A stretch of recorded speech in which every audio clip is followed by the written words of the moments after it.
하나님 앞에 온전히 올려드리겠습니다. 다 같이 일어나셔서 우리 함께 예배 드리도록 하겠습니다.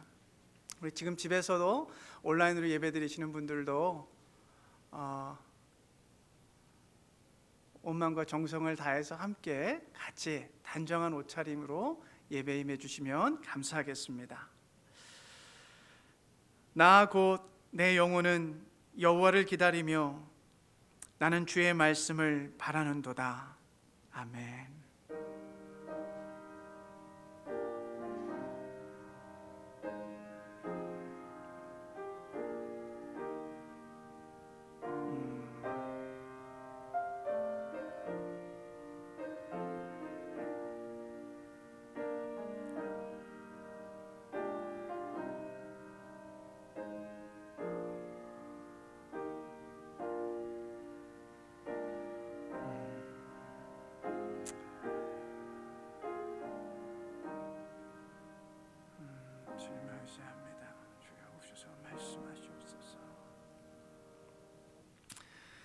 전능하신 하나님, 불가능한 것이 전혀 없으신 우리 하나님을 신뢰하고 의지합니다.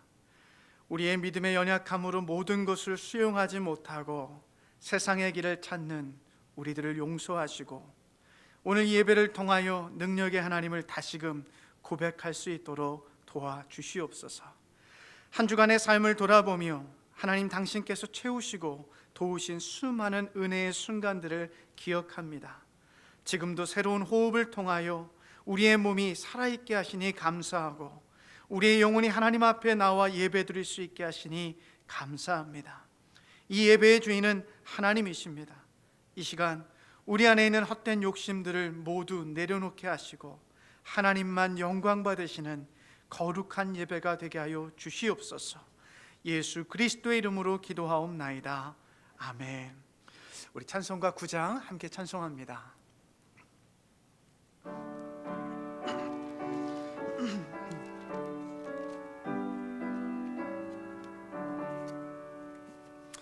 거룩 거룩 거룩 전능하신 주여, 이른 아침 우리 주를 찬송합니다.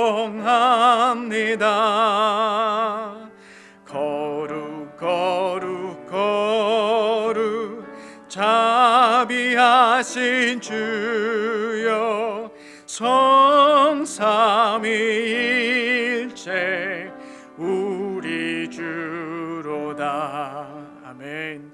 거룩 거룩 거룩 주의 보좌 앞에 모든 성도 면류관을 벗어드리네.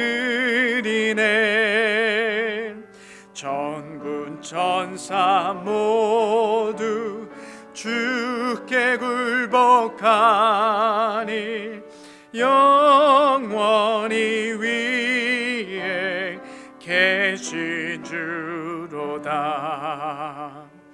거룩 거룩 거룩 주의 빛난 영광, 모든 죄인 눈 어두워 보지 못하네.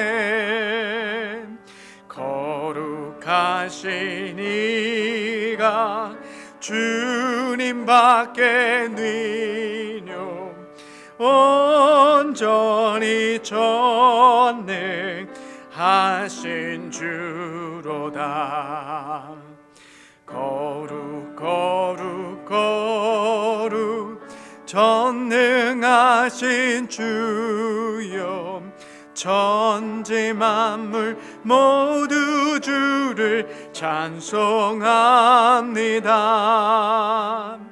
거룩 거룩 거룩 전능하신 주여, 성삼위일체 우리 주로다.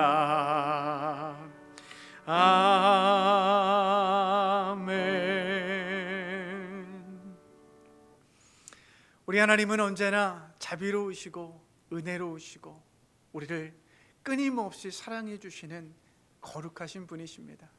이 시간에 저와 여러분의 한 주간의 삶을 돌아보며 정직하게 우리의 죄악된 삶을 주님 앞에 고백한다면 반드시 우리 주님께서는 우리를 용서하시고 회복시키실 것입니다.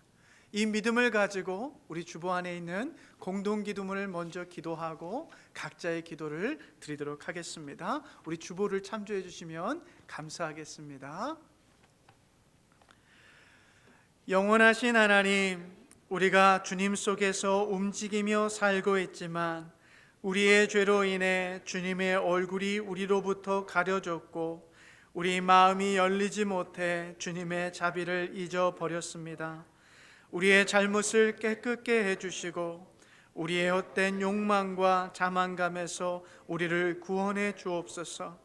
겸손함과 낮아짐으로 주님께 가까이 가며 주님의 은혜로 참회를 하오니 주님 안에서 피난처를 찾고 힘을 얻게 하소서. 예수 그리스도의 이름으로 기도드립니다. 아멘.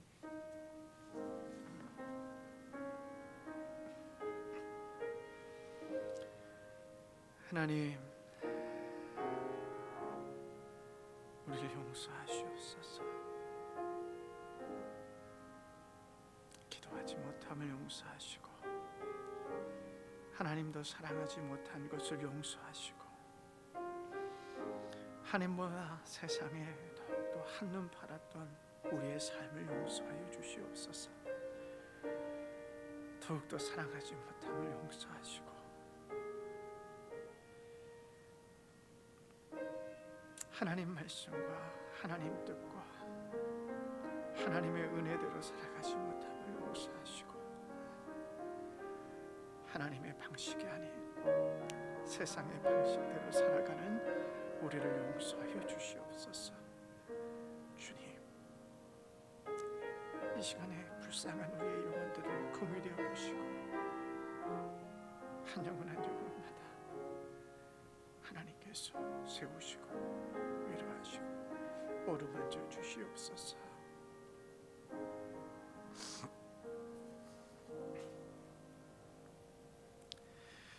우리 하나님은 우리의 모든 것을 보시고 우리의 모든 것을 아십니다. 그리고 그 하나님께서 우리의 모든 죄를 용서하시고 또 회복시켜 주십니다. 누구든지 예수 그리스도를 믿는 자는 부끄러움을 당하지 않을 것입니다.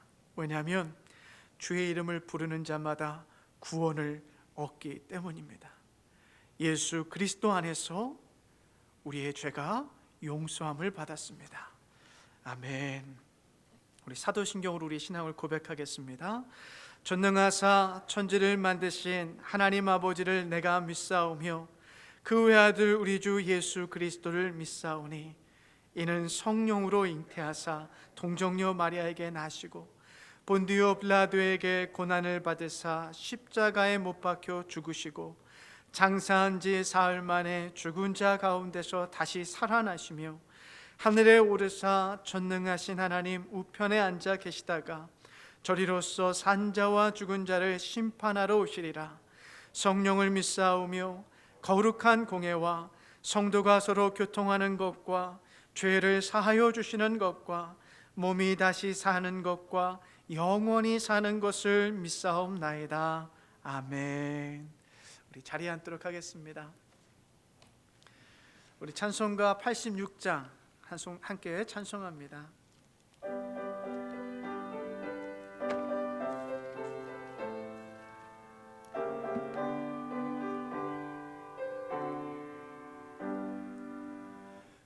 내가 참으지 않은 예수 나의 상처 입은 심령을 불쌍하게 여기사 위로하여 주시니 너는 나의 구은 친구.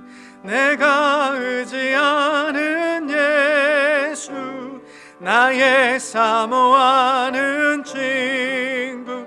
나의 기도 들으사 응답하여 주시니 미쁘신 나의 좋은 친구. 주의 손 의지하고 갈 때 나를 해할 자가 없도다. 아멘. 예수께서 내 맘을 크게 위로하시니 미쁘신 나의 좋은 친구. 내가 의지하는 예수, 나의 사모하는 친구. 나의 기도 들으사 응답하여 주시니 미쁘신 나의 좋은 친구. 죽음의 요단강 물결이 나를 위협하며 흘러도 주가 인도하시니 어찌 두려워하랴. 미쁘신 나의 좋은 친구. 내가 의지하는 예수, 나의 사모하는 친구. 나의 기도 들으사 응답하여 주시니 미쁘신 나의 좋은 친구. 이후에 천국 올라가서 모든 성도들과 다 함께 우리들을 구하신 주를 찬양하리라. 미쁘신 나의 좋은 친구. 내가 의지하는 예수, 나의 사모하는 친구. 나의 기도 들으사 응답하여 주시니 미쁘신 나의 좋은 친구. 아멘. 이 시간에 양경숙 장로님 나오셔서 예배를 위해서 기도해 주시겠습니다.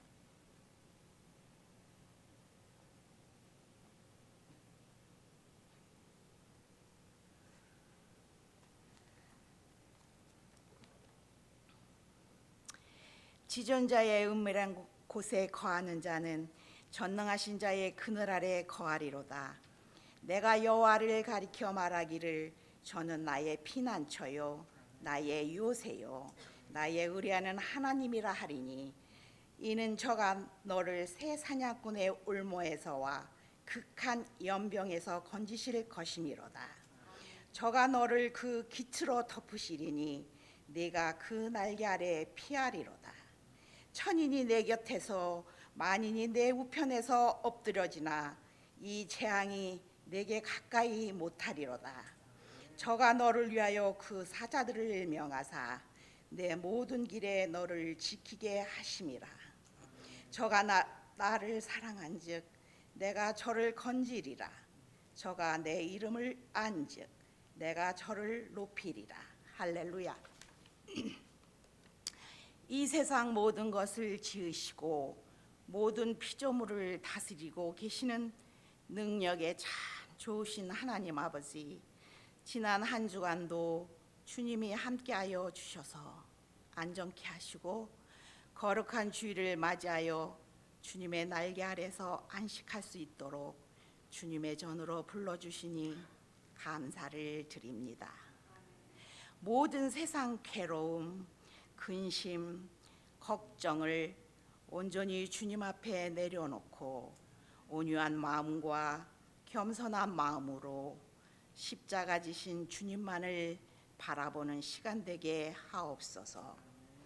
말씀이 육신이 되어 이 땅에 오셨고 저희들의 죄를 위하여 십자가에서 흘리신 보혈의 피로 저희들을 구원하시고 영원한 생명 주심을 감사드립니다.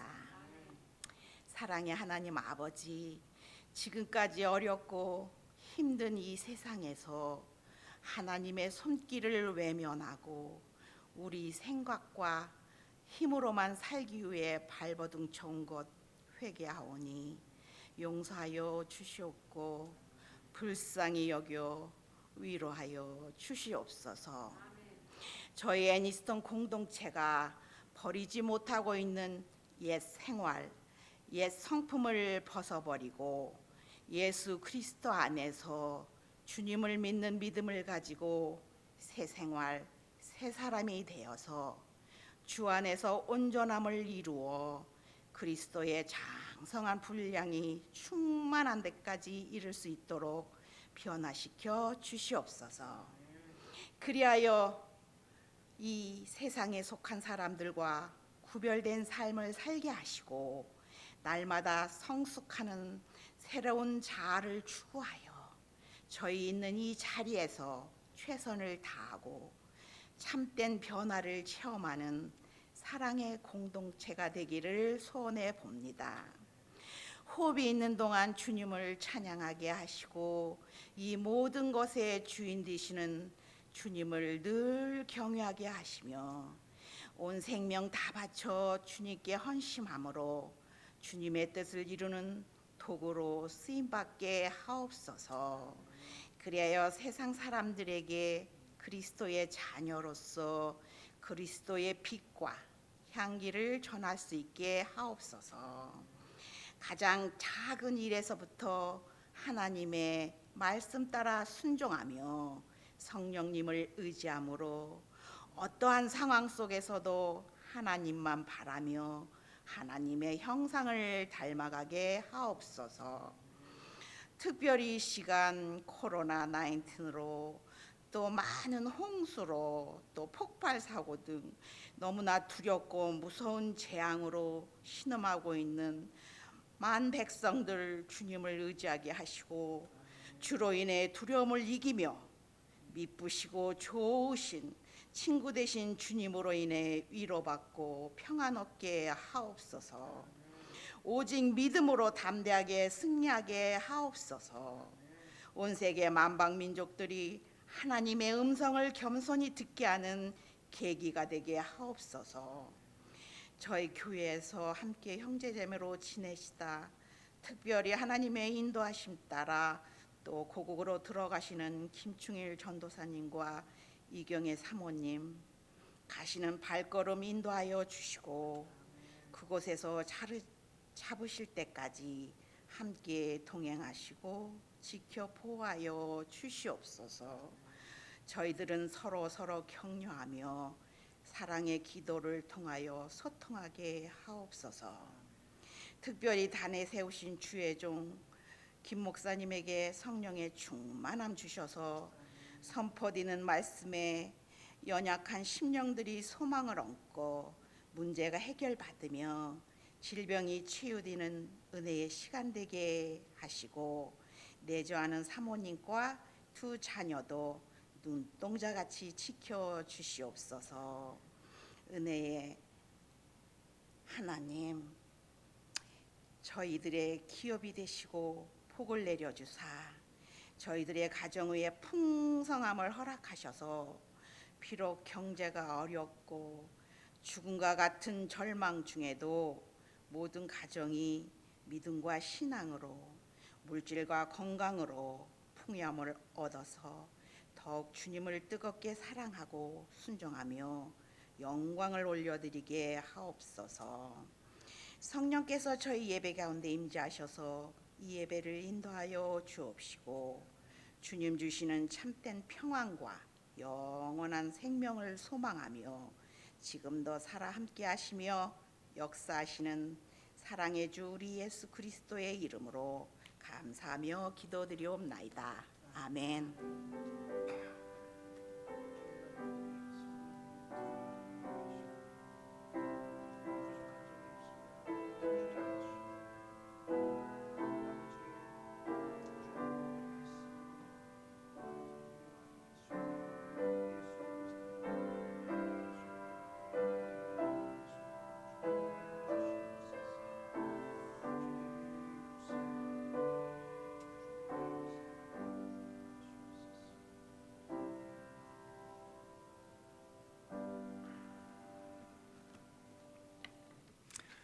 오늘 우리에게 주신 하나님의 말씀은 마태복음 14장 22절에서 33절까지의 말씀입니다.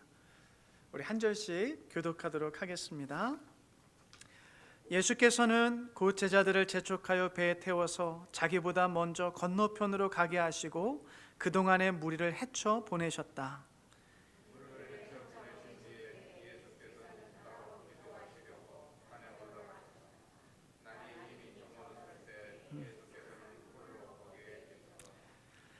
제자들이 탄 배는 그 사이에 이미 육지에서 멀리 떨어져 있었는데 풍랑에 몹시 시달리고 있었다. 바람이 거슬러서 불어왔기 때문이다.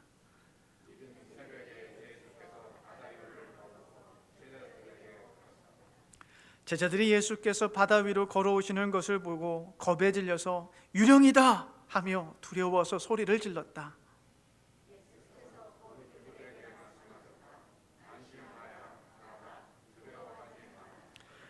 베드로가 예수께 말하였다. 주님, 주님이시라면 나더러 물 위로 걸어서 주님께로 오라고 명령하십시오.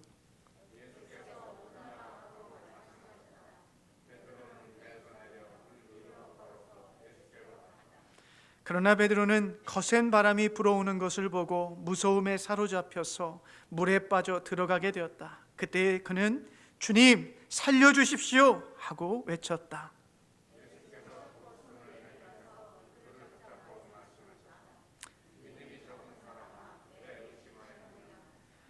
그리고 그들이 함께 배에 오르니 바람이 그쳤다. 배 안에 있던 사람들은 그에게 무릎을 꿇고 말하였다. 선생님은 참으로 하나님의 아들이십니다. 아멘. 하나님의 말씀입니다. 말씀을 기도하겠습니다.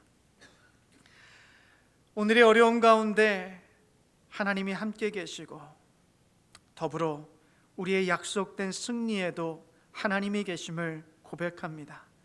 이 시간 우리의 눈을 열어주사 우리의 어려움 가운데서 당신을 보게 하여 주옵소서. 이 시간 우리의 귀를 열어주사 우리를 초대하시고 확신을 주시는 당신의 말씀을 듣게 하여 주옵소서. 이 시간 우리의 마음을 열어주사 당신의 놀라운 일들과 기적들을 기억할 수 있게 하여 주시옵소서. 이 시간 우리의 모든 것을 열어 당신을 영광되게 하시고 말씀 안에서 새로운 힘을 얻게 하여 주시옵소서. 예수 그리스도의 이름으로 기도하옵나이다. 아멘. 할렐루야. 사랑합니다. 축복합니다. 우리 좌우 앞뒤를 보면서 손을 흔들면서 우리 눈 인사 잠깐 나누도록 하겠습니다. 사랑합니다. 축복합니다. 오늘 새로 오신 분도 계시는데요. 사랑하고 주님의 이름으로 축복합니다. 네.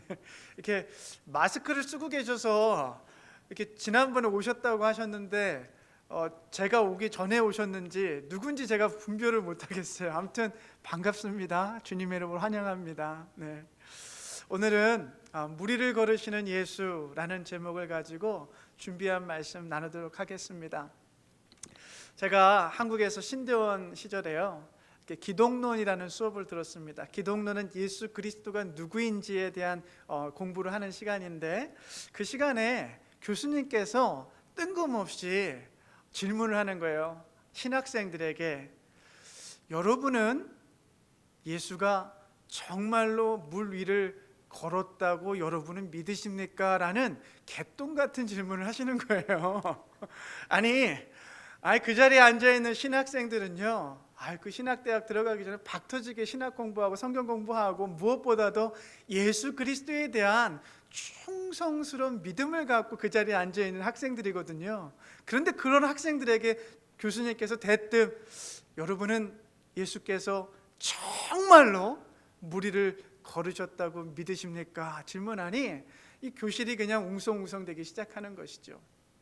그런데 그 교수님께서 정말 스스로가 예수께서 물 위를 걸으셨다는 것을 믿지 못해서 이 질문을 던졌다기보다는 그 자리에 앉아있는 수많은 신학생들, 예수를 믿는다라고 말하고 있는 그 신학생들에게 여러분들이 믿는다라고 말하는 것이 과연 어떤 의미입니까? 라는 질문을 던지기 위해서 그와 같은 질문을 주신 것 같아요. 여러분, 오늘 이 말씀을 통해서 하나님은 우리에게 무엇을 말씀하고 계실까요?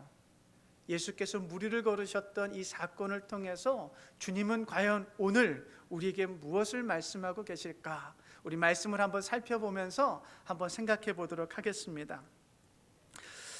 여러분, 오늘 사건은요, 예수님께서 물고기 2마리와 떡 5개를 가지고 남성만 5천여 명, 여성과 아이들을 다 합하면 아마도 10,000명 이상의 사람들을 배부르게 먹이신 사건 이후에 오늘의 사건이 일어납니다. 그런데 예수님께서 그 많은 사람들을 배불리 먹이시고 어떠한 이유에서인지 모르겠지만 서둘러서 예수님의 제자들을 배에 태워서 바다 건너편으로 서둘러서 보내시고 그 자리에 모여있는 수많은 사람들을 서둘러 해산시켜 그들의 집으로 돌려보내고 있어요. 무엇 때문일까? 그 이유가 무엇이었을까? 생각해 보면 일단 여러분 2가지 정도가 있을 것 같아요. 첫 번째로는 요한복음 6장에 보시면 우리 한번 같이 읽어볼까요? 시작. 예수께서는 사람들이 와서 억지로 자기를 모셔다가 왕으로 삼으려고 한다는 것을 아시고 혼자서 다시 산으로 올라가셨다라고 요한은 기록하고 있어요. 이 사건에 대해서. 이 말씀을 생각해 보면 이렇습니다. 수많은 사람들이 해가 저물 때 예수님의 기적을 경험하게 돼요. 오병이어의 그 기적을 경험하고 그 많은 사람들이 억지로 힘을 가지고 예수님을 붙잡아다가 그들의 왕으로 세우려고 합니다. 근데 예수님은요, 지금은 아직 예수님의 때가 아니었고 그것은 하나님의 뜻이 아니라는 것을 분명하게 아셨죠. 그래서 서둘러 그 무리들을 서둘러 해산시켜야 될 필요가 있으셨어요. 그런데 보니까 제자들을 보니까 가관인 거예요. 여러분, 예수님의 제자들 예수를 따르면서 어떤 꿈을 갖고 있었어요? 예수님이 정치적인 왕이 되는 순간 한 자리 꿰찰 만한 그런 욕심을 갖고 따랐던 사람 아닙니까? 그 제자들이 보니까 수많은 군중들이 지금 예수를 무엇 삼으려고 그래요? 정치적인 왕을 삼으려고 하니까 어깨가 으쓱거리면서 이제 때가 왔구나, 제자들이 지금 착각하고 있는 것을 예수님께서 보신 거예요. 그 순간 예수님께서 이것도 안 되겠구나, 제자들을 서둘러서 배에 태워서 바다 건너편으로 보내게 됩니다. 여러분, 이 사건에서 우리가 볼 수 있는 것은요, 예수를 따른다라는 것은 어떠한 권력과 어떠한 명예와 어떠한 부와 어떠한 그 세상적인 무언가를 얻기 위해 예수를 따르는 것이 아니라 예수께서 가신 그 길은 바로 십자가의 길이었죠. 하나님께서 이 땅 가운데 구원과 평화를 주시는 방법은 예수께서 백성들에 의해서 정치적인 왕으로 등극하는 그와 같은 방식이 아니라 예수께서 십자가를 지심으로 이 땅 가운데 구원과 진정한 평화를 주시는 방법이었죠. 여러분, 이 시간에도 오늘날에도 예수를 따르는 수많은 사람들 가운데 제자도가 무엇인지 모르고 따라가는 사람들이 많아요. 예수를 믿는다는 것, 예수를 따른다는 것은 우리가 이 땅에서 수많은 것을 얻기 위해 따라가는 것이 아니고 예수의 제자가 되어 자기의 십자가를 지고 그 걸어가는 삶, 그것이 진정으로 예수님께서 우리를 부르신 길이라는 것이죠. 그 목적이에요. 예수님은 수많은 무리들과 제자들이 그와 같은 제자도 십자가의 길을 깨닫지 못했기 때문에 서둘러 그들을 해산하고 배에 태우실 필요가 있었습니다. 그것이 첫 번째 이유였고요. 두 번째 이유는 우리 마태복음 14장 23절인데요. 같이 한번 읽어볼까요? 시작. 무리를 헤쳐 보내신 뒤에 예수께서는 따로 기도하시려고 산에 올라가셨다. 날이 이미 저물었을 때 예수께서는 홀로 거기에 계셨다. 아멘. 예수님께서 그 많은 무리들과 제자들을 서둘러 해산시키시고 배에 태우신 두 번째 이유는요, 예수님께 기도의 시간이 필요하셨기 때문에 그렇습니다. 여러분, 마태복음 14장 13절에 보시면 예수님께서 어떠한 소식을 듣냐면 세례 요한의 제자들로 하여금 세례 요한이 헤롯 왕에 의해서 처형되었다라는 그 슬픈 소식을 예수님께서 전해 듣게 됩니다. 예수님의 그 슬픈 소식, 여러분, 세례 요한이 누구예요? 예수님의 사촌 형제 아닙니까? 그리고 6개월밖에 나이 많지 않지만 함께 하나님의 길을 준비했던 세례 요한의 죽음에 대한 소식이 예수님께 얼마나 슬픈 소식이었겠어요.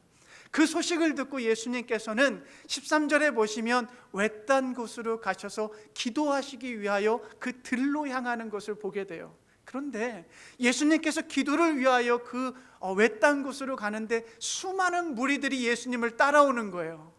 예수님은 그들을 불쌍히 여기셨어요. 그들의 병을 고쳐주셨고 그들에게 하나님의 나라를 가르치셨고 또 해가 저물 때쯤 그들이 배고픔을 아시고 제자들이 그들을 집으로 돌려보내자고 제안할 때 예수님은 그럴 것 없다, 너에게 있는 것을 채워주어라, 그들에게 먹여주어라. 그 이야기를 듣고 예수님께서 오병이어의 사건을 통하여 그 많은 사람들을 먹이셨던 것입니다. 그 모든 이들을 먹이시고 그들을 다 해산하시고 다시금 예수님께서 외딴 곳으로 가셨던 그 이유, 목적, 하나님과의 깊은 대화를 위해서 기도하시고자 제자들을 보내시고 무리들을 해산하셨던 것입니다. 사랑하는 여러분, 우리가 잊지 말아야 될 것이 여기에 있습니다. 기도의 필요성입니다. 여러분, 예수님은요 하나님이시죠. 예수님은 하나님과 동등된 하나님의 아들이시자 하나님이십니다.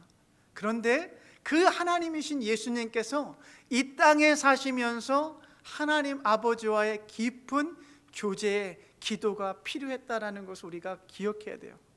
여러분, 하나님이신 예수님께서 기도가 필요하셨다면 이 땅을 살고 있는 저와 여러분, 우리 인간들에게 기도는 절대적으로 필요하다는 것을 우리가 알 수 있겠죠. 그런데 우리는 삶이 바쁘고 분주해지면 가장 먼저 줄이는 게 무슨 시간이죠? 우리의 삶이 분주해지고 바빠질 때 우리는 가장 먼저 기도의 시간을 줄이거나 기도하는 시간을 없앨 때가 참 많아요. 그런데 예수님은요 바쁘면 바쁠수록 그의 삶 속에 하나님과의 교제하는 그 기도의 시간을 제일 우선적으로 생각하시고 그 시간을 가지셨다라는 것을 우리가 기억할 필요가 있습니다. 여러분, 윌로우 크릭 교회의 빌 하이벨스 목사님이 쓰신 책 가운데 너무 바빠서 기도합니다 라는 책이 있는데 혹시 시카고의 윌로우 크릭 교회에 가보신 분 계십니까? 이렇게 많은 목회자들이 과거에, 지금은 모르겠어요, 근데 과거에 벤치메이킹 하면서 그 교회를 많이 찾아갔는데요, 미국에 있는 교회 가운데 굉장히 큰 메가처치 가운데 하나입니다. 여러분, 큰 교회를 목회하시던 빌 하이벨스 목사님 얼마나 바쁘셨겠어요. 그런데 그 목사님께서 그 바쁜 교회 일정들을 하나님의 뜻대로 행하기 위해서는 바쁘지만 반드시 기도가 필요합니다라고 이 책을 통해서 이야기하고 계신 거예요. 여러분, 바쁘면 하나님 앞에 기도하는 시간이 줄어들죠. 그러면 자연스럽게 하나님의 뜻을 구하며 살아가는 것이 아니라 나의 뜻, 인간의 욕심을 따라서 인생을 살아가기가 너무나 쉽습니다. 그렇기 때문에 빌 하이벨스 목사님은 너무 바빠서 나는 기도합니다라고 이 책을 통하여 사람들에게 이야기하고 계세요.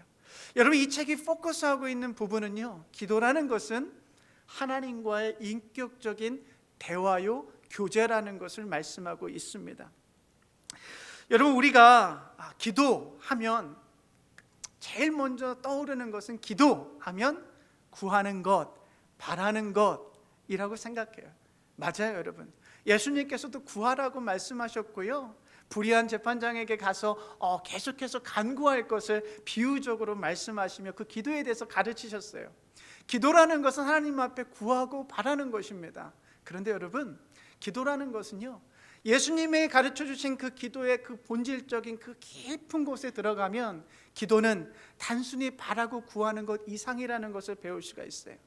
여러분, 예수님께서 주기도문을 가르치셨습니다. 근데 주기도문에는요, 일용할 양식을 베풀어 달라는, 육체를 위한 그 일용한 양식을 베풀어 달라는 그 기도 외에는 모든 것이 하나님의 뜻을 위해서 구하고 있다는 것을 우리가 볼 수가 있습니다. 여러분, 예수님께서 겟세마네 동산에서 기도하실 때 처음 예수님은 자기의 의지를 가지고 기도하셨어요. 자기의 뜻이 관철되기 위해서 기도했어요. 그런데 기도의 깊이 들어가면 들어갈수록 하나님과의 교제와 하나님과의 대화를 통해서 자기의 뜻이 아니라 하나님 아버지 당신의 뜻이 내 삶을 통하여 이루어지게 도와주시옵소서라고, 그 기도가 나의 뜻에서 시작했던 그 기도가 하나님의 뜻으로 기도가 완전히 바뀌는 그와 같은 기도의 제목이 되죠. 여러분, 기도라는 건 그렇습니다.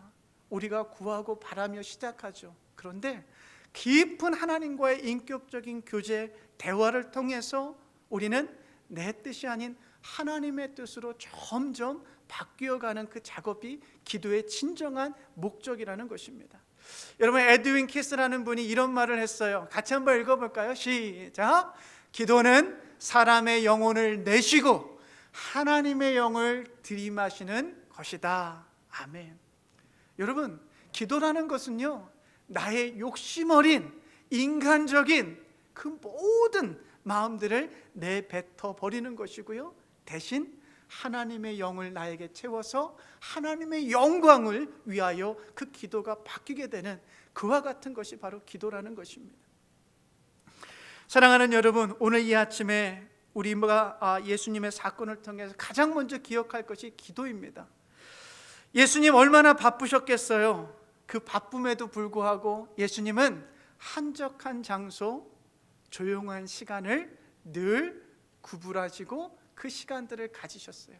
하나님과의 깊은 인격적인 대화와 교제를 위해서, 그 바쁜 사역이 나의 뜻이 아닌 하나님의 뜻으로 이루어질 수 있도록 그 기도의 삶을 사셨습니다. 여러분의 삶이 바쁘면 바쁠수록 여러분 잊지 마시길 바라요. 여러분, 운전하시면서도 여러분 하나님에 대한 의식을 가지고 하나님 앞에 기도할 수 있습니다. 여러분, 카운터 앞에서 손님을 마주하면서도 마음속으로 하나님, 내가 하나님을 바라고 있습니다. 내 생각이 하나님을 향하고 있습니다. 일을 하는 그 현장 속에서도 우리는 늘 하나님과 교제하고 기도할 수 있어요. 우리가 우리의 필요를 간구하는 것을 넘어서서 내 삶을 통하여 하나님 당신의 영광과 당신의 뜻이 이루어지게 도와달라고 예수 그리스도의 이 기도를 배우며 살아갈 수 있기를 주님의 이름으로 축복합니다.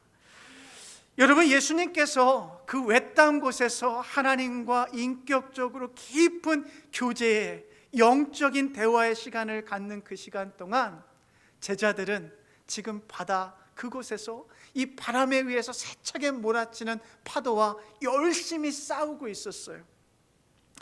여러분, 제자들이 그곳에서 바다와 열심히 싸우고 있는 것은 사실 그 낯선 일은 아닙니다. 여러분, 제자들 중에 대부분은 어부였잖아요, 직업이. 이 제자들의 그 직업이 어부였기 때문에 밤을 새워서 항해를 하는 것이 특별한 일은 아니었어요. 그런데 이날은 좀 달랐어요. 이날은 아무리 노를 젓고 아무리 애를 써도 어부의 그 평생의 실력을 가지고 아무리 배를 저어봐도 배가 좀처럼 움직이지 않고 배가 위기에 계속해서 놓여 있는 것을 제자들이 경험하게 됩니다. 성경은요, 이 제자들이 해가 저물었을 때 배를 타고 떠났다라고 기록하고 있고, 예수님께서 이 제자들에게 도착했을 때가 밤 사경이라고 이 로마 시간인데요, 오늘날 우리의 시간으로 하면 새벽 3시에서 6시 정도입니다. 그러니까 미니멈 최소한 제자들이 이 배를 타고 바다에 나가서 6시간 이상은 밤새 노를 저으며 파도와 싸우고 있는 거예요. 그런데 고작 그들이 간 거리는 3에서 4마일 정도, 5에서 6km밖에 가지 못했다. 그러니까 이 말은요, 파도가 워낙 셌다라는 것을 지금 우리가 이해할 수 있는 것이죠. 동이 트기 이전에 그 캄캄한 밤에 제자들이 파도와 싸우는 그 순간 예수님께서 바다 위를 걸어서 제자들을 향해서 이렇게 도착하게 됩니다. 그런데요, 놀라운 사건은 이 예수님께서 바다 위를 걸어오는 이 광경을 보고 제자들이 지금까지 파도 때문에 두려워하고 파도 때문에 놀랐던 것보다 지금 저 바다 위를 걸어오시는 예수님을 보고 더욱더 놀라가지고 더욱더 겁먹어가지고 이렇게 소리 질러요. 유령이다! 유령이다! 아니, 지금 밤새 6시간 이상 파도 때문에 두려워하고 무서워했던 그 제자들이 지금 예수님을 보면서 유령이라고 외치고 두려워하고 있어요. 여러분, 이 제자들이요 유령이다라고 한 이유가 있습니다. 히브리 사람들은요 기본적으로 바다를 악의 힘이라고, 악의 힘이 있는 곳이라고 의식하고 있어요. 여러분, 노아의 홍수 때 물이 온 인류를 죽이지 않았습니까? 그리고 이 홍해를 가르고 하나님께서 이스라엘 백성들을 구원하실 때도 그 물이 애굽의 군대를 죽이지 않았습니까?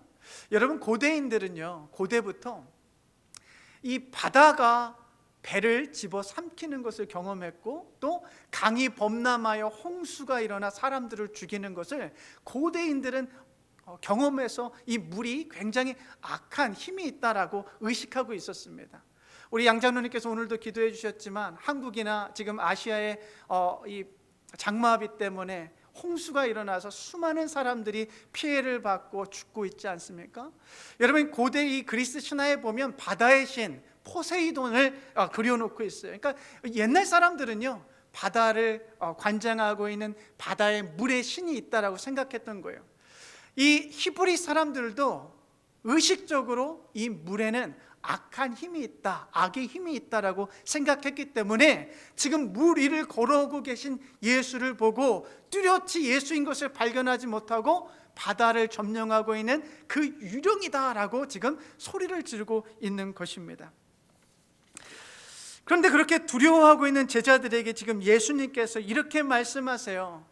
안심하여라, 나다, 두려워하지 말아라. 근데 여러분, 이 본문에서 예수님의 이 말씀 가운데 우리가 주목해야 되는 것이 나다, it is I. 영어로는 굉장히 it is I 심플하게 표현됐고 한국말도 나다라고 표현되어 있지만, 여러분 이 말씀이요 헬라어로는 에고에이미입니다. 에고에이미. 그런데 유대인들은 이 에고에이미라는 단어를 듣는 순간, 이 표현을 듣는 순간 자동적으로 반사적으로 떠오르는 말씀이 있어요. I am who I am. 야훼. 여러분, 모세에게 하나님께서 나타나셨을 때 하나님이 스스로를 밝히실 때 나는 스스로 있는 자다, 나는 곧 나다, 그게 야훼거든요. 히브리어로는 야훼, 그 하나님이 이 헬라어로 왔을 때는 에고에이미가 되는 거예요. 내가 나다. 예수님께서 지금 두려워하고 파도 가운데서 떨고 있는 그 제자들에게 나다라고 이야기할 때는 내가 하나님이다 라고 지금 예수님께서는 제자들에게 말씀하고 계시는 거예요. 특별히 여러분, 우리가 요한복음을 보시면 요한복음에는 7개의 에고에이미 표현이 있는데 예수님께서 스스로를 이렇게 표현하십니다. 나는 생명의 떡이다, 나는 세상의 빛이다, 나는 양의 문이다, 나는 선한 목자다, 나는 부활이요 생명이다, 나는 길이요 진리요 생명이다, 나는 포도나무다. 이와 같은 예수님의 에고에이미, 이 표현을 통해서 내가 곧 너희가 알고 있는 그 하나님이 맞다라고 이스라엘 사람들에게 말씀하신 거예요. 이 지금 파도 가운데서 열심히 싸우고 있는, 두려워하고 있는 이 제자들에게 예수님께서 안심하여라, 나다, 두려워하지 말라라고 이 말씀은 그 두려워하고 있는 제자들에게 얘들아, 내가 이 온 우주 만물을 창조하고 이 바람과 파도를 잔잔케 할 그 하나님이 바로 나다라고 제자들에게 지금 자신을 표현하고 있는 거야. 여러분, 구약 성경에 보면 두려워하지 말라라는 이 표현도 하나님께서 자주 사용하시던 표현이에요. 예수님께서는 의도를 가지고 이 제자들에게 나다, 두려워하지 말라, 힌트를 주시는 거예요. 내가 하나님이다 라고 지금 말씀하고 계신 것이죠. 여러분, 오늘 이 마태복음을 기록하고 있는 저자 마태가 이 마태복음을 적으면서 가장 목표했던 것이 무엇이었을까요? 여러분, 이 마태복음, 이 성경을 기록하면서 마태가 가장 이 마태복음을 읽고 있는 사람들로 하여금 가장 깨닫기를 바라는 내용이 무엇이었을까요? 그래서 다름 아니에요. 여러분이 믿고 있는 예수가 정말 하나님이 맞습니다. 여러분이 믿고 있는 그 예수가 정말 그리스도 구원자 메시아가 맞습니다라는 것을 이 마태복음을 통해서 이 마태복음을 읽을 그 원독자들, 처음 독자들, 초대교회 그 마태 공동체에 있었던 그 교인들이, 또 유대인들이 이 마태복음을 읽으면서 예수님이 누구인지를 알기를 원했어요. 여러분, 이 마태의 의도를 가지고 다시 한번 이 말씀을 들어보세요. 안심하여라, 나다, 두려워하지 말아라. 내가 곧 성난 파도를 잠잠케 할 수 있는 하나님이라고 주님께서 말씀하시는 것이고, 마태는 이를 증거하고 있는 것입니다. 왜냐하면 오직 하나님만이 악의 힘을 정복하시고 승리하실 수 있는 분이기 때문에 그래요. 여러분, 이제 한번 여러분의 상상력을 가지고 한번 상상을 해보는 것입니다. 예수님께서 지금 성난 파도 위를 걸어가고 계세요. 성난 파도 위에 서 계세요. 여러분 머릿속으로 한번 이 장면을 상상해 보세요. 그리고 욥기서 9장 8절의 말씀을 한번 읽도록 하겠습니다. 같이 읽습니다. 어느 누구에게 도움을 받지도 않고 하늘을 펼치시며 바다 괴물의 등을 짓밟으신다. 아멘. 여러분, 지금 우리가 읽은 건 세번역입니다. 이 세번역은 바다를 뭐라고 표현하고 있냐면 괴물이라고 표현하고 있어요. 그죠? 괴물. 그러니까 히브리 사람들이 갖고 있었던 물을 관장하고 있는 악한 세력, 악한 힘을 세번역은 괴물이라고 번역하고 있는 거예요. 마찬가지로 여러분, 시편 93편 4절인데 우리 한번 같이 읽어볼까요? 시작. 큰 물소리보다 더 크시고 미친 듯이 날뛰는 물결보다 더 어미하신 주님, 높이 계신 주님은 더욱 어미하십니다 라고 시편 기자는 하나님을 이와 같이 표현하고 있어요. 보세요. 여러분, 욥기서의 저자나 시편의 저자는 동일하게 하나님만이 미친 듯이 날뛰는 바다의 괴물을 짓밟으실 수 있고 그 바다 위에 서실 수 있는 분이 바로 하나님이십니다 라고 지금 기록하고 있는데, 예수님께서 지금 그 바다 위를 걸으시고 그 성난 바다를 짓밟으시며 제자들에게 안심하여라, 나다, 두려워하지 말아라 라고 본인이 하나님이신 것을, 본인이 이 땅과 만물을 창조하신 분이신 것을 제자들에게 보여주고 말씀하고 계시고 있습니다. 여러분, 주님의 이 말씀을 들었던 제자들 가운데 유일하게 베드로가 용기를 내어서 주님께 이렇게 요청합니다. 주님, 만일 주님이시라면 나더러 물 위를 걸어서 주님께로 오라고 명령하십시오 라고 이 베드로가 용기를 내서 예수님께 요청을 해요. 예수님이요, 이 베드로의 말을 듣고 그래, 그럼 오너라 라고 부르십니다. 베드로는 예수님의 그 말씀을 듣고 그 배, 여러분 우리가 배 밖으로 나간다는 게 얼마나 위험한 건지 여러분 상상하셔야 돼요.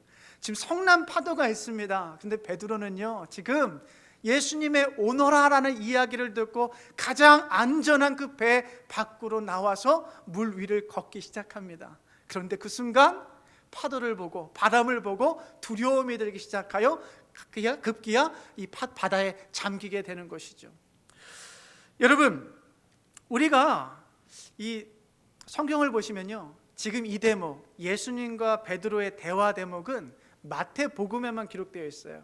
마태복음, 마가복음, 요한복음에 똑같은 사건이 기록되어 있는데 이 예수님과 베드로의 대화 장면은 마태복음에만 있어요. 근데 여러분, 이 베드로가 지금 예수님께 요청할 때 만일 주님이시라면, 우리가 if it is you, 영어로는 조건을 달아서 지금 요청하고 있다는 것을 우리가 발견할 수 있죠. 여러분, 이 베드로가 예수님이라면이라고 조건을 달아서 요청한다는 분명한 이유가 있을 거예요. 여러분, 마태복음 8장에 보시면 예수님께서 배에 잠을 주무시고 계실 때 제자들이 큰 폭풍이 몰려오는 것을 경험합니다. 어부였던 그들이 도저히 그 폭풍을 피해서 위기를 헤쳐나올 수 없을 때 이 제자들이 주무시던 예수님을 깨워요. 그러니까 예수님께서 일어나셔서 바람과 바다를 꾸짖으시죠. 그리고 바다를 잠잠케 하시는 놀라운 기적과 같은 사건을 마태복음 8장에 보면 베드로는 이미 경험을 했습니다. 그러니까 이 베드로가 지금 예수님께 만일 당신이라면, 만일 주님이시라면 이 말씀 속에는 무엇이 가정되어 있냐면, 만일 당신께서 마태복음 8장에서 이미 우리에게 보여주셨던 바다와 바람을 잔잔케 하셨던 당신이 맞다면 나로 하여금 물 위로 걸어 당신에게 오게 하십시오라고 요청한 거예요. 조건이 있었어요. 기대가 있었어요. 베드로의 믿음에는요, 조건이 있었고 베드로의 믿음에는 기대가 있었어요. 바람을 잔잔케 해주실 그 주님에 대한 기대와 조건이 있었다라는 것입니다. 하지만 물 위를 걸으면서 잔잔해지기는커녕 거센 바람이 불어오매 베드로는 두려워하고 말았습니다. 자신의 기대가 무너지고 말았기 때문에 그렇습니다. 그의 조건적 믿음이 흔들리기 시작한 것이었습니다. 여러분, 우리가 예수를 믿는다 라고 이야기할 때도 얼마나 많은 조건절이 붙어서 우리의 믿음에도 얼마나 많은 기대와 조건이 함께 따라오고 있습니까? 하나님께 모든 것을 헌신한다고 믿음의 고백을 드리지만 실상은 자신이 만들어 놓은 한계 안에서, 자신이 그어놓은 바운더리 안에서만 나의 믿음을, 나의 헌신을 행할 때가 얼마나 많이 있습니까? 우리가 만들어 놓은 기준과 한계를 넘어서는 요구를 우리 주님께서 하실 때는 여지없이 하나님, 그건 아니죠. 하나님, 그건 내가 기도한 게 아니잖아요. 하나님, 그건 내가 바라고 원하는 게 아니잖아요. 하나님께서는 우리의 모든 삶을 원하시고 모든 것을 요구하고 계시는데 우리는 늘 조건을 달고 하나님, 거기까지는 아닌 것 같아요 라고 조건과 기대를 담은 우리의 믿음일 때가 얼마나 많이 있습니까? 나의 기도와 바람대로 이루어지지 않거나 인생의 어려움과 위기가 찾아올 때면 우리는 여지없이 조건적 믿음을 내세울 때가 얼마나 많이 있습니까?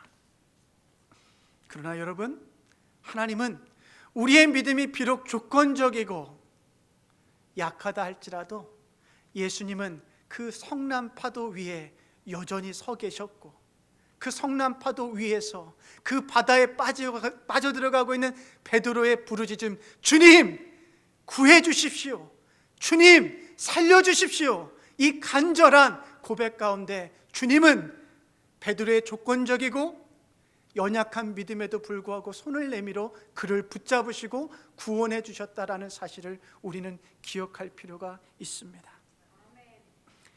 여러분, 우리의 하나님에 대한 믿음과 헌신은 조건적일 때가 많지만 하나님의 우리에 대한 사랑과 은혜는 언제나 무조건적임을 감사하실 수 있는 저와 여러분이 되시기를 축복해요. 여러분, 베드로가 보았던 그 거센 파도와 바람 그리고 풍랑에도 예수님은 그 악한 힘인 물 위에 서서 그 물을 짓밟고 계셨습니다. 자신의 조건적인 그 믿음이 흔들려 물에 빠져들 때 주님 살려주십시오 부르짖을 때도 주님은 즉각적으로 손을 내밀어 베드로를 붙잡으시고 구원해 주셨습니다. 그리고 주님께서 그 베드로를 향하여 이렇게 말씀하시죠. 믿음이 적은 자여 왜 의심하느냐. 오늘 살아가는 우리에게도 예수님께서는 동일한 말씀을 하실 것 같아요. 코로나 바이러스 이 위기 가운데 우리의 믿음과 의심을 오고 가는 베드로와 같이 믿음과 의심을 계속해서 오고 가는 우리들에게도 예수님께서 말씀하실 것 같아요. 믿음이 적은 자여 왜 의심하느냐. 사랑하는 여러분, 우리가 비록 때로는 믿음과 의심을 오고 갈 때도 있고 우리의 믿음이 조건적이며 작다고 말할 수 있지만 주님은 그 적은 믿음을 보시고도 구원의 손길을 우리에게 펼치고 계십니다. 왜냐하면 우리의 적은 믿음보다 예수 그리스도의 사랑과 은혜가 더욱더 크시기 때문에 그렇습니다. 여러분, 불교에서는요, 인생을 뭐라고 정의하죠? 고해라고 말하죠. 고해. 인생을 고통으로 가득 차 있는 바다라고 불교에서는 인생을 정의합니다. 그런데 오늘 이 무리를 걸으신 예수의 사건을 통해서 우리는 예수와 함께하고 있다면 우리의 인생의 바다에 수없이 많은 세찬 파도와 어려움과 위기가 찾아온다 할지라도, 작은 믿음만 있다 할지라도, 우리의 믿음이 조건적이라 할지라도 우리는 안전한 바다 위에 서 있다라는 것을 기억하셨으면 좋겠어요. 저는 오늘의 설교를 신대원 시절 교수님의 한 질문으로 시작했습니다. 여러분은 예수께서 정말로 바다 위를 걸으셨다고 믿으십니까? 아멘. 할렐루야. 여러분, 오늘 본문은요, 우리에게 이 사실을 말씀해 주세요. 예수는 물 위를 걸으시는 하나님이시며 구원자이심을 분명하게 우리 본문을 통해 우리에게 말씀하고 계세요. 저는 저와 여러분이 때로 베드로와 같이 믿음과 의심 사이를 오고 간다 할지라도 그 믿음을 붙드시기를 축복합니다.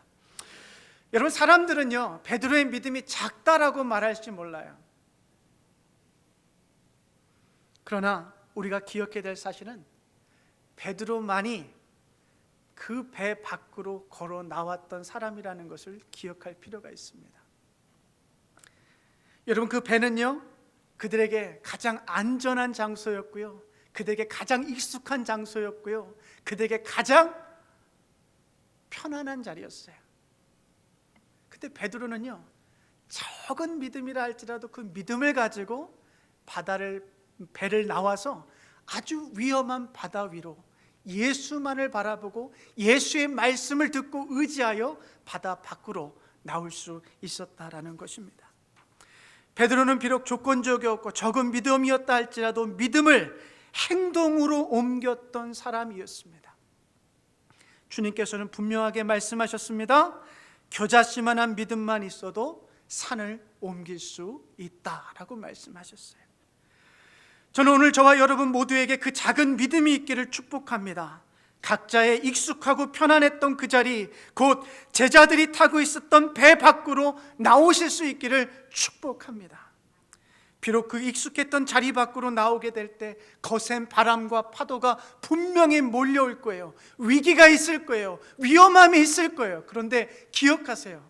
여러분, 베드로가 믿음을 가지고 배 밖으로 나왔기 때문에 구원의 손길을 붙잡는 경험을 할 수 있었고요, 예수 그리스도의 구원의 능력을 경험할 수 있었다라는 것입니다.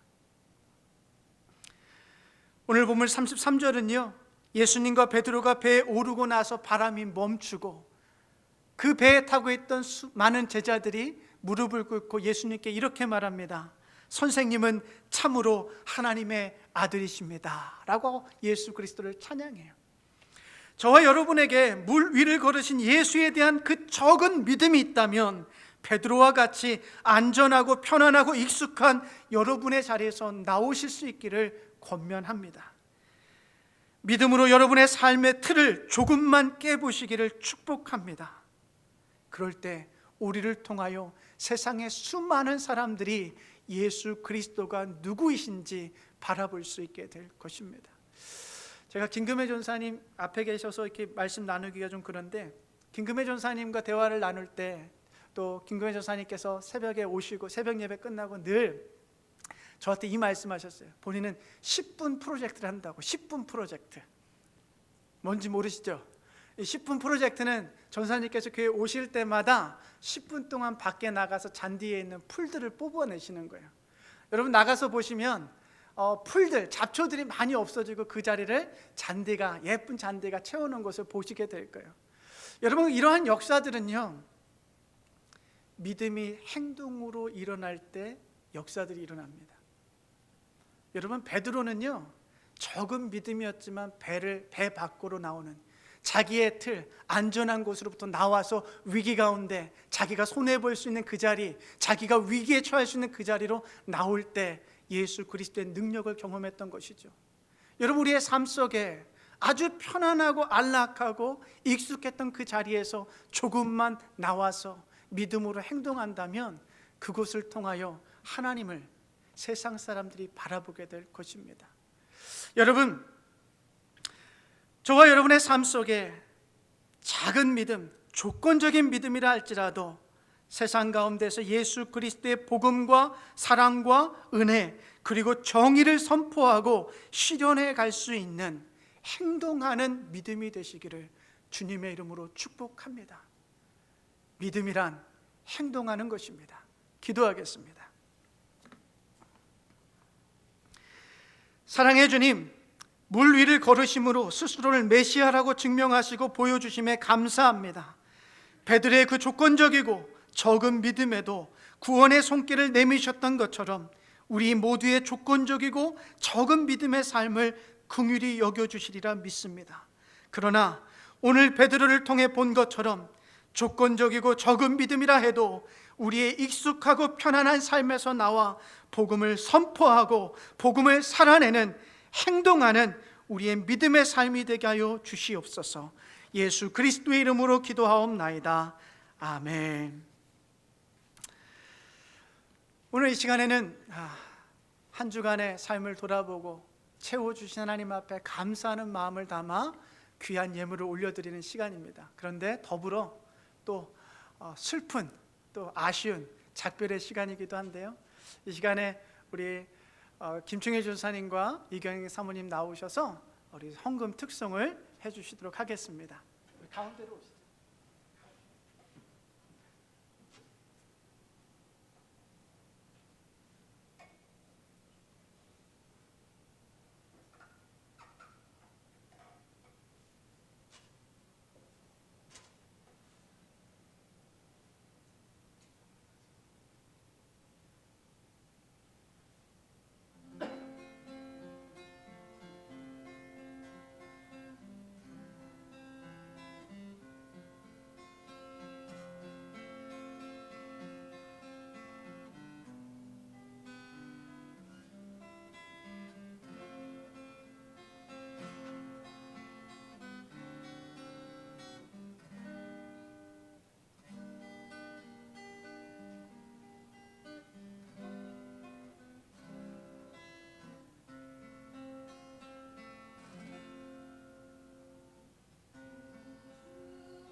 귀한 찬양 감사합니다. 기도하겠습니다.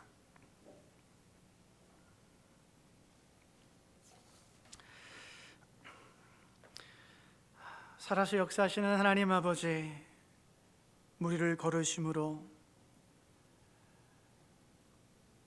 하나님의 능력을 보여주신 예수 그리스도시요, 이 시간에도 우리를 사랑하심에 감사하여 우리의 삶에 채워주신 것들의 일부를 하나님 앞에 정성껏 가져와 올려드립니다. 하나님, 우리가 드린 이 예물에는 우리의 땀과 수고와 눈물과 아픔과 고통과 수모와 여러 불편한 것들을 감수하며 얻은 것들인 것을 주님 아십니다. 하나님께서 이 예물을 받으실 때 우리 성도님들의 삶을 받아주시는 줄로 믿습니다. 아버지 하나님, 우리가 예물을 드림에 있어서 인색하지 않게 하시고 억지로 하지 않게 도와주시옵소서. 하나님을 사랑하는 마음을 가지고 하나님께서 아낌없이 우리를 사랑하셨던 것처럼, 무조건적으로 우리를 사랑하셨던 것처럼 그 사랑에 감사하여 하나님 앞에 올려드릴 수 있는 예물이 되게 도와주시옵소서. 하나님, 이 예물을 통하여 이 땅 가운데 도움이 필요한 이들, 굶주리고 있는 아이들, 물이 없는 아이들, 소망을 잃어버린 사람들, 그들에게 이 예물들이 생명을 나누는 데 사용되어 줄 수 있도록 도와주시옵소서. 감사하고 예수 그리스도의 이름으로 기도하옵나이다. 아멘. 광고 말씀드리겠습니다.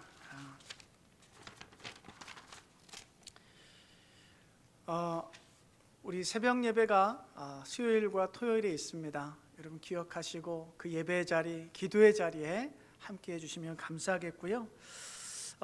오늘 슬프고 아쉬운 소식인데요. 이제 다시는 또 우리 김충희 전사님과 이경혜 사모님의 이 찬송을 귀하고 아름다운 목소리를 들을 수 없음에 참 슬프고 그렇습니다. 근데 이제 우리 두 분께서 한국으로 이제 8월 12일 날 오늘 수요일 날 출국하시는데요. 두 분을 위해서 기도해 주시고 또 앞날을 위해서 축복해 주시며 계속해서 기도해 주시면 감사하겠습니다. 혹시 두 분 이렇게 뭐 하실 말씀이 있으신가요?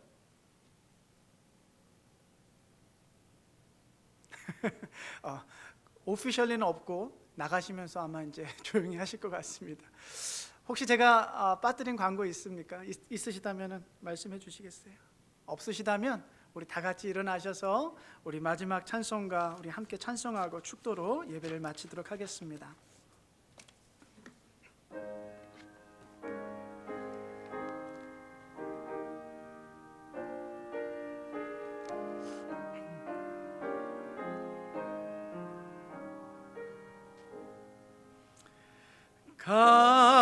값비싼 향유를 주께 드린 막달라 마리아 본받아서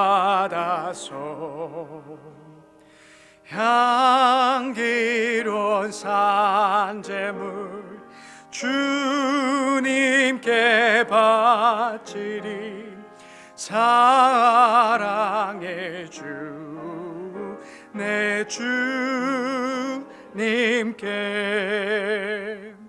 연약한 자에게 힘을 주고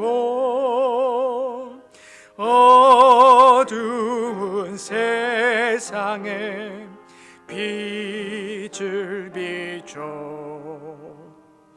성실과 인내로 내 영제 이끌리 사랑으로 내 주님께 두려운 마음에 소망 주고 슬픔 품에 쌓인 자 위로하며 길 잃은 자들을 진절이 이끌림 사랑의 주 내 주님께 아멘. 인생의 왕혼이 깃들어서 이 땅의 수고가 끝날 때에 주님을 섬기다 평안히 가리라. 주 내 주님께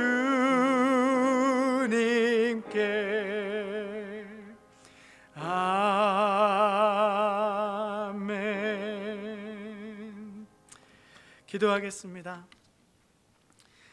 사랑하는 여러분, 바쁜 일정 가운데도 주님께서는 조용한 장소와 시간을 찾아 하나님과 교제하셨습니다. 한 주간 그분과의 깊은 대화와 교제의 기도를 잊지 마십시오. 우리의 적은 믿음이 진짜 믿음이 되기 위해서는 반드시 행함이 있어야 합니다. 베드로와 같이 편안하고 익숙하고 안전한 여러분의 자리에서 조금씩 나와 주님의 말씀대로 세상 가운데서 그분의 사랑과 은혜 그리고 정의를 선포하며 살아가십시오. 지금은 우리 주 예수 그리스도의 변함없으신 은혜와 하나님 아버지의 끊을 수 없는 우리를 향하신 사랑하심과 성령님의 좋은 친구 되어 주심이 이 시간 이 자리에서 머리 숙여 예배드리는 모든 이들 머리 위에, 그리고 온라인으로 예배드리는 사랑하는 우리 애니스톤 가족들 머리 위에, 가정과 직장과 사업 그리고 믿음을 가지고 씨름하며 살아가는 수많은 우리의 이웃들 머리 위에 영원토록 함께하옵기를 간절히 축원하옵나이다. 아멘.